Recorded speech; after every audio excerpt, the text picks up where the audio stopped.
Good morning, my all dear student of class 12th. Today I will teach you electrical capacitance. जो आपका new topic है वो आपका है electrical capacitance. What is electrical capacitance? तो इसको हम लोग डिफाइन कर सकते हैं the measure of the ability of a conductor to store charges is known as capacitance. यानी ऐसी एबिलिटी किसी कंडक्टर की वो कितना चार्ज स्टोर कर सकता है उसको हम लोग बोलते हैं कैपेसिटेंस. जैसे कि फॉर एग्जांपल ले लेते हैं, जो हम लोग कंडेंसर यूज करते हैं फैन में, वो एक प्रकार का आपका कैपेसिटेंस होता है. फिर से एक बार ध्यान से सुनिए. The measure of the ability of a conductor to store charges is known as capacitance. फिर से ध्यान से सुनिएगा, मैं लिख दे रहा हूँ. The major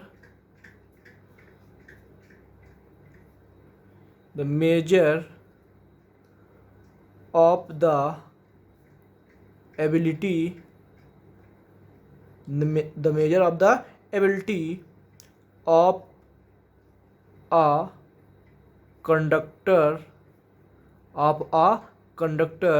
to store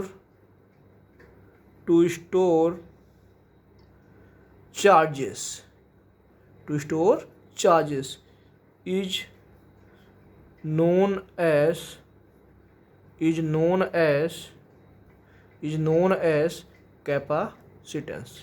is known as capacitance.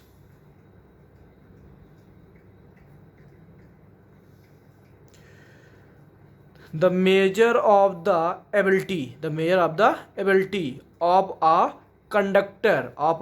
conductor to store charges is known as capacitance. इसका जो ओल्ड नेम होता है, जिसको ओल्ड नेम से हम लोग जानते थे, वो होता था कैपेसिटी. इसका ओल्ड नेम क्या होता था? कैपेसिटी. ठीक है. Q is directly proportional to V. यानी जो चार्ज होता है वो डायरेक्टली प्रोपोर्शनल होता है पोटेंशियल डिफरेंस के. Charge directly to the potential difference. आगे बात करते हैं. जब प्रोपोर्शनल हटेगा तो कांस्टेंट आएगा. जब ये प्रोपोर्शनल हटेगा तो आपका आएगा कांस्टेंट. तो Q इक्वल टू आपका आ जाएगा यहाँ से CV. जो C है ये आपका होता है कैपेसिटेंस. क्या होता है? कैपेसिटेंस. यानी C इक्वल टू यहाँ से आपका हो जाएगा Q upon V. C equal to आपका हो जाएगा Q अपॉन V. ठीक है. C equal to Q upon V हो गया. जो इसकी यूनिट होती है फैरेड. क्या होती है यूनिट? फैरेड. जिसको हम सिम्बलाइज करते हैं F से. और जो हम सिंबल देते हैं कैपेसिटेंस का, जो सिंबल होता है वो इस प्रकार हम लोग शो करते हैं. यूनिट का सिंबल ये होता है और कैपेसिटेंस का जो सिंबल होता है वो आपका सिंबल ये होता है. ये आपका कैपेसिटेंस का सिंबल होता है और ये यूनिट का सिंबल होता है कैपिटल F. ठीक. जो आपका फैरेड होती बहुत ही लार्जेस्ट यूनिट होती है, तो इसको हम लोग हमेशा कभी पिको फैरेड में लिखते हैं. 1 पिको फैरेड यानी 10⁻12 फैरेड, या माइक्रो फैरेड 1 माइक्रो फैरेड यानी 10⁻6 फैरेड. यानी जो फैरेड होती है वेरी लार्जेस्ट यूनिट है. जो वेरी लार्जेस्ट यूनिट है उसको शो करने के लिए हम पिको फैरेड या माइक्रो फैरेड में लिखते हैं. ठीक है. आपका कैपेसिटेंस हो गया. व्हाट इज इलेक्ट्रिकल कैपेसिटेंस मैंने आपको समझा दिया. एक बार फिर से ध्यान से देख लीजिए. The measure of the ability of a conductor to store charges is known as capacitance. जो इसका ओल्ड नेम होता था, ओल्ड नेम इसका क्या होता था? ये ओल्ड नेम होता है कैपेसिटी. जो कैपेसिटेंस का ओल्ड नेम था आपका कैपेसिटी था. Q is directly proportional to V. Proportional आएंगे तो कांस्टेंट आता है. कांस्टेंट आपका आएगा C को बोलते हैं हम capacitance. C equal to Q upon V होगा. जो कैपेसिटेंस उसकी यूनिट आपकी होगी फैरेड जो यूनिट होती है उसका सिंबल कैपिटल F होता है और कैपेसिटेंस का सिंबल आपका ये होता है. अदर यूनिट इसकी हो सकती है. अदर यूनिट जो इसकी होगी अदर यूनिट जो इसकी हम लोग लिखेंगे C equal to Q upon V होता है. क्यू की यूनिट होती है आपकी कूलम, वी की यूनिट होती है वोल्ट, यानी कूलम पर वोल्ट, यानी अदर यूनिट इसकी क्या होगी कूलम पर वोल्ट. हम लोग अदर लैंग्वेज में इसको डिफाइन कर सकते हैं। और कैसे डिफाइन करेंगे, मुझे पता है Q इक्वल टू होता है CV और सॉरी Q इक्वल टू होता है Q इक्वल टू CV हो गया, सही है। और यहाँ से C इक्वल टू आपका होगा Q अपन V। अगर V इक्वल टू यहाँ पे हम 1 वोल्ट ले लें, अगर V इक्वल टू 1 वोल्ट ले लें तो कैपेसिटेंस जो होगा वो इक्वल होगा चार्ज के। यानी when we take 1 volt of potential difference then capacitance is equal to the charge. Next आगे बात करते हैं हम लोग। अब मेरा जो नेक्स्ट टॉपिक है वो आपका है capacitance of an isolated spherical conductor. Capacitance of an isolated spherical conductor. ठीक है, जो मेरा नेक्स्ट टॉपिक है वो है capacitance of an isolated spherical conductor. हमने मान लिया कोई ये स्फेरिकल कंडक्टर है जिस पे चार्ज Q है और जिसकी रेडियस मैंने सपोज कर ली A है, ये उसका सेंटर O है। Let a charge Q be given to the sphere. कोई भी स्फीयर में एक चार्ज गिवन है which is situated at the centre of the isolated sphere. ठीक है, तो सबसे पहले आपका कोई चार्ज Q है, ये यहाँ पे सिचुएटेड है सेंटर पे प्लस का Q। ये आपका आइसोलेटेड स्फेरिकल सेल है। आइसोलेटेड स्फेरिकल सेल मतलब टोटली चार्ज है। ठीक है, तो मुझे निकालना है यहाँ पे कैपेसिटेंस। मुझे पता है Q इक्वल टू होता है CV, C इक्वल टू होता है Q अपॉन V। ये हो गई आपकी इक्वेशन फर्स्ट। मुझे यहाँ पे निकालना है कैपेसिटेंस। अगर मुझे यहाँ पे पोटेंशियल डिफरेंस पता हो जाए तो हम लोग कैपेसिटेंस निकाल सकते हैं। हम लास्ट टॉपिक में मैंने आपको पोटेंशियल डिफरेंस पढ़ाया था। तो पोटेंशियल डिफरेंस कैसे फाइंड करते हैं मुझे पता था। अगर कोई भी एक पॉइंट चार्ज गिवन है, पोटेंशियल डिफरेंस निकालने का फार्मूला मुझे पता था। V इक्वल टू होता था 1/4πε0 Q अपॉन R की जगह आपको यहाँ रेडियस गिवन है A, तो V इक्वल टू हो जाएगा 1/4πε0 Q अपॉन A। तो जहाँ पे V लिखा हुआ है वहाँ पे हम V की वैल्यू पुट कर सकते हैं। वैल्यू क्या होगी 1/4πε0 Q अपॉन A। यहाँ पे V की वैल्यू पुट करेंगे तो आपका C इक्वल टू आ जाएगा यहाँ पे Q upon 1/4πε0 Q upon A। Q से Q आपका कैंसिल आउट हो गया, ये आपको चला जाएगा ऊपर, तो C इक्वल टू आपका जाएगा 4πε0 A। ठीक है, मुझे ये कैपेसिटेंस का फार्मूला आ गया और किसके लिए, आइसोलेटेड स्फेरिकल सेल का। तो यहाँ से मुझे ये क्लियर हो गया जो कैपेसिटेंस जो होता है किसी आइसोलेटेड स्फेरिकल सेल के लिए तो वो डायरेक्टली प्रोपोर्शनल होता है रेडियस के। अगर हम किसी भी आइसोलेटेड स्फेरिकल सेल की रेडियस इंक्रीज करेंगे तो आपका कैपेसिटेंस भी इंक्रीज होगा। C इक्वल टू 4πε0 A आ गया। ठीक है, ये आपका फार्मूला हो गया। आपका जो अर्थ का कैपेसिटेंस होता है वो अबाउट में होता है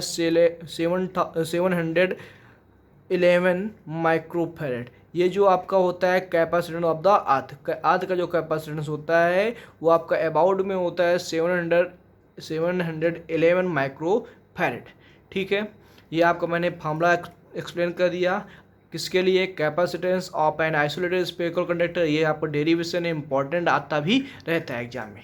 ठीक है, मुझे तो वैल्यू पता थी 1/4πε0 की, बट यहाँ तो आ गया है 4πε0, तो कोई दिक्कत नहीं। मुझे इसकी वैल्यू पता है 1/4πε0 की 9 × 10⁹ होती है। तो यहाँ से अगर हम 4πε0 की निकालेंगे तो वो हो जाएगी 1/9 × 10⁹। इस प्रकार 4πε0 की वैल्यू भी हम लोग फाइंड कर लेंगे अगर न्यूमेरिकल में यूज होगा। आगे बात करते हैं हम लोग, जो मेरा नेक्स्ट टॉपिक है उसकी ओर चलते हैं। नेक्स्ट बात जो हम लोग करेंगे वो करेंगे कैपेसिटर की। What is capacitor? कैपेसिटर जो होता है ये सिस्टम होता है जो आपका फॉर्म किया जाता है दो अपोजिट चार्जेस से।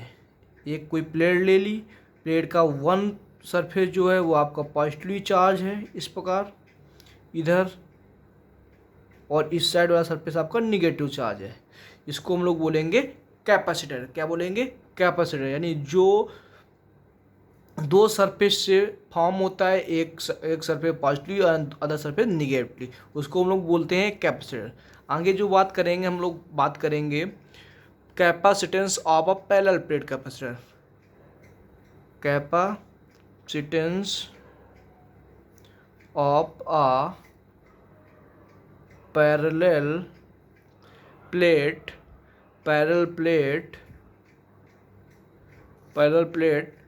कैपेसिटर।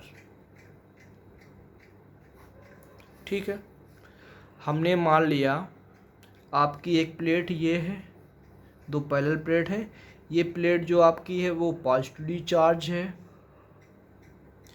और इसकी जो, क्योंकि प्लेट है तो प्लेट में आपकी जो डेंसिटी होती है वो सरफेस डेंसिटी होती है, ये सिग्मा है। और एक दूसरी प्लेट ले ली हमने, ये जो आपकी निगेटिवली चार्ज है, इसकी डेंसिटी क्या है? सिग्मा। एक आपकी प्लेट हो गई ए, एक प्लेट हो गई बी। प्लेट की बीच की डिस्टेंस को हमने मान लिया डी। यहाँ इनके बीच में जो इलेक्ट्रिक फील्ड जनरेट होता है वो ई वेक्टर हो रहा है। ठीक है, अभी हमने प्लेट के बीच में कोई भी डाइलेक्ट्रिक स्लैब नहीं रखी, यहाँ पे फ्री स्पेस है, यानी यहाँ पे के की वैल्यू आपकी क्या होगी? 1। ठीक है, तो सबसे पहले हम लोग निकालेंगे यहाँ पे कैपेसिटेंस। क्या निकालेंगे? कैपेसिटेंस। ठीक है, तो मुझे सेम वही फार्मूला Q इक्वल टू होता है सी वी, तो यहाँ से C equal to Q upon V. Question हो गई फर्स्ट। मुझे V पता हो जाए तो हम लोग यहाँ से कैपेसिटेंस निकाल सकते हैं, बट मुझे V नहीं पता है, तो मुझे एक फार्मूला पता है, V इक्वल टू होता है E इंटू डी।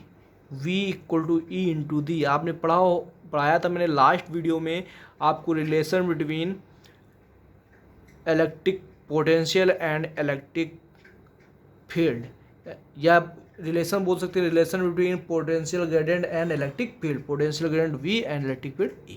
ठीक है, D V upon D R equal to E होता था, वही V equal to E D. ठीक है, मुझे पता है दो पैरेलल प्लेट के लिए जो E की वैल्यू होती थी, E इक्वल टू होती है आपकी sigma upon epsilon not. Sigma upon epsilon not E की वैल्यू होती थी पैरेलल प्लेट के लिए। ठीक है, तो जहाँ पे E लिखा है वहाँ पे हम लोग sigma upon epsilon not put कर सकते हैं, तो V इक्वल टू आएगा sigma upon epsilon not into D. ठीक है, ये मेरी V की वैल्यू यहाँ से आ गई। जब मेरी V की वैल्यू आ गई तो मैं ये V की वैल्यू पुट कर सकता हूँ यहाँ पे। जब यहाँ पे V की वैल्यू पुट करेंगे तो उससे पहले एक चीज़ देख लेते हैं। हमने आपको बताया था surface charge density. Surface charge density formula क्या होता था? सिग्मा इक्वल टू क्यू अपान ए। जहाँ पे सिग्मा लिखा वहाँ पे हम लोग क्यू अपान ए लिख सकते हैं। तो V इक्वल टू सिग्मा की जगह हम लिखेंगे क्यू अपान ए, तो Q D upon A epsilon not. ठीक है, मेरा अभी V आया है और V की वैल्यू इक्वेशन फर्स्ट में पुट कर देंगे तो मेरा C आ जाएगा। तो C इक्वल टू आपका आ जाएगा Q upon Q D upon A epsilon not. Q से Q कैंसिल आउट, ये आपका ऊपर जाएगा, तो C इक्वल टू आपका आ जाएगा A epsilon not upon d, यानी कैपेसिटेंस आपका आ गया C equal to A epsilon not upon d. ठीक है, तो ये जो कैपेसिटेंस होता है दो पैरेलल प्लेट के लिए वो डायरेक्टली प्रोपोर्शनल होता है आपके एरिया के, यानी जितना ज़्यादा एरिया होगा उसमें उतना ज़्यादा ही आपका चार्ज स्टोर होगा। और इन्वर्सली प्रोपोर्शनल होता है सेपरेशन के, यानी जितनी ज़्यादा गैपिंग होगी उतना ही कम कैपेसिटेंस होगा, और जितना ज़्यादा एरिया होगा उतना ज़्यादा कैपेसिटेंस होगा। फिर से ध्यान से देख लीजिएगा, मेरा जो टॉपिक था capacitance of a parallel plate capacitor. इसके लिए मैंने दो प्लेट ली। एक प्लेट जो थी आपकी पॉजिटिव चार्ज थी, दूसरी प्लेट आपकी निगेटिव चार्ज थी। उनके बीच में एयर प्रेजेंट थी जिसके लिए के वैल्यू आपकी 1 होती है। इसके बीच में एक इलेक्ट्रिक फील्ड जनरेट होगा, वो आपका ई होगा। और दो पैरेलल प्लेट के लिए इलेक्ट्रिक फील्ड का फार्मूला आपने लास्ट वीडियो में पढ़ा था, E equal to sigma upon epsilon not.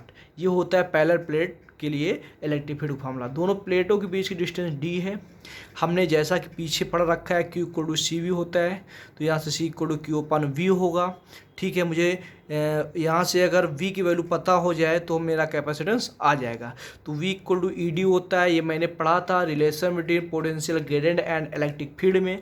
ठीक है, तो यहाँ से E की वैल्यू मुझे यहाँ से पता हो जाएगी, तो यहाँ रख देंगे सिग्मा अपन एप्सिलॉन नॉट। मुझे सिग्मा इक्वल टू पता है Q अपन ए होता है। सिग्मा होता है आपका surface charge density, distribution of charge per unit square area, आपको बता रखा था। जहाँ सिग्मा है वहाँ पे Q अपन ए रख देंगे, और V की वैल्यू जो है इक्वेशन फर्स्ट में हम लोग पुट कर देंगे। V की वैल्यू पुट करेंगे, Q से Q cancel, A epsilon not upon D. यहाँ से आपका आ गया capacitance of a parallel plate capacitor. आगे बात करते हैं हम लोग। जो हम लोग नेक्स्ट टॉपिक जो स्टार्ट करेंगे वो मेरा होगा combination of capacitance. Combination of capacitance में बात करते हैं हम लोग।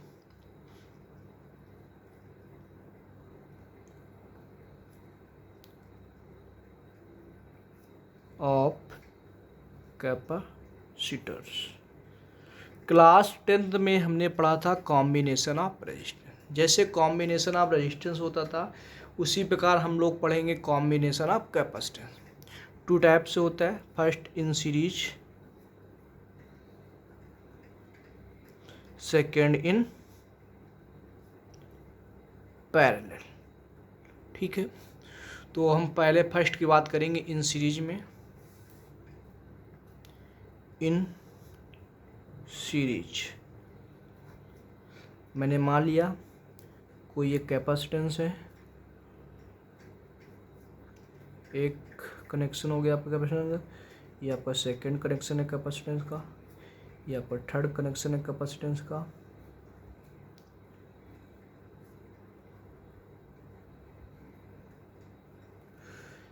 ठीक है, यहाँ पे आपका वोल्टेज V है, इसके लिए वोल्टेज V1 है, इसके लिए वोल्टेज V2, इसके लिए वोल्टेज V3। ये C1 कैपेसिटेंस, ये C2, ये आपका C3। चार्ज आपका सब में आपका होगा सेम। जैसे कि मैंने क्लास 10th में पढ़ा था रेजिस्टेंस, तो सीरीज में रेजिस्टेंस में करंट सेम रहती थी, वैसे यहाँ पे सीरीज में चार्ज सेम रहेगा और पोटेंशियल डिफरेंस आपका डिफरेंट होगा। तो मुझे पता है यहाँ पे मेरे पास पोटेंशियल डिफरेंस V था, V आपका 3 पार्ट में डिवाइड हुआ, V1, V2 एंड V3। तो आपका यहाँ से V इक्वल टू जो होगा V1 plus V2 plus V3। मुझे पता है Q इक्वल टू होता है आपका CV, तो यहाँ से V इक्वल टू आपका होगा Q अपान C। तो जहाँ पे V लिखा है वहाँ पे हम लोग Q अपान C पुट कर सकते हैं, तो मेरा आ जाएगा Q अपान C। V1 की जगह हम लोग Q अपान C पुट करेंगे, लेकिन चार्ज सब जगह सेम है तो Q ही रहेगा, लेकिन जहाँ पे V1 आपका पोटेंशियल डिफरेंस है वहाँ पे कैपेसिटेंस आपका क्या है C1, तो यहाँ पे आपका क्या आ जाएगा C1 प्लस Q अपान C2 प्लस Q अपान C3 प्लस मैनी मोर। अगर आपको 3 से ज़्यादा भी ऐड करने तो आप ज़्यादा भी ऐड कर सकते हैं। Q अपान C, मैंने यहाँ से Q कॉमन कर लिया, तो आपका आएगा 1 अपान C1 प्लस 1 अपान C2 प्लस 1 अपान C3 plus डेडेड many more. Q से Q अब कैंसिल आउट हो गया, 1 अपान C इक्वल टू यहाँ से आपका आएगा 1 अपान C1 प्लस 1 अपान C2 प्लस 1 अपान C3 मैनी मोर, जितने आपको कंबाइन करने हों। ये आपका हो गया कैपेसिटेंस ड्यू टू ये आपका हो गया combination of capacitor in series. अब बात करेंगे इन पैरेलल की। अब हम लोग बात करेंगे इन पैरेलल। ठीक है, इन पैरेलल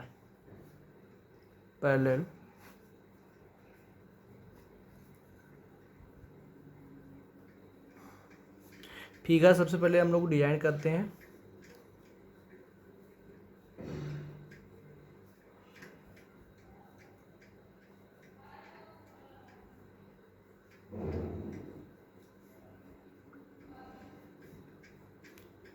V पैरेलल में आपको वोल्टेज क्या होगा सेम,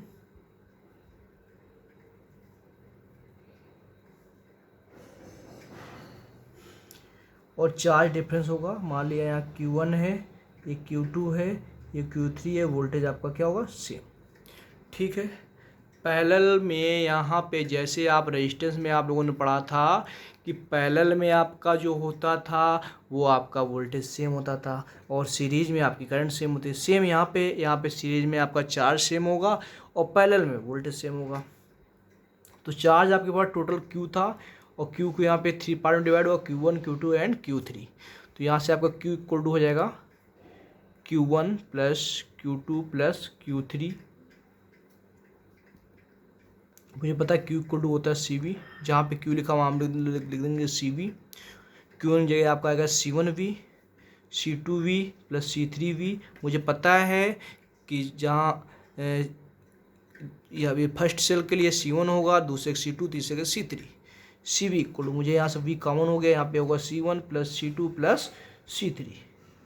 V से V मेरा कैंसिल आउट हो गया, सॉरी V से V आपका कैंसिल आउट हो गया, यहाँ C नहीं कैंसिल हुआ, C है। C इक्वल टू आपका गया C1 plus C2 plus C3 plus that many more, जितने आपको ज़्यादा ऐड करने हो। तो ये आपका हो गया the combination of capacitance in parallel. ठीक है, ये आपका यहाँ से आपका जो नेक्स्ट टॉपिक है वो नेक्स्ट वीडियो में बताऊंगा। यहाँ से आप जो इसकी थ्योरी लिखेंगे तो आप कैसे लिखेंगे, सीरीज में लिखेंगे। Let us suppose there are 3 capacitor combine in series, the potential difference be the capacitance be V1 V2 and V3 and charges be same. जो आप पैरेलल में लिखेंगे तो लिखोगे there are 3 capacitance Q1 C1, C2 and C3 because these capacitors combine in parallel, then potential difference be same and charges be different, Q1, Q2 and Q3 according to capacitance. जो charge 3 part में divide हुआ सबका सम करेंगे तो Q आएगा, Q1 जगह लिखेंगे CV, C1B, C2B, C3B। इस प्रकार आपका ये पैरेलल का फॉर्मूला आ गया। Thank you class. आगे जो है वो मैं नेक्स्ट टॉपिक में आपको क्लियर करूँगा।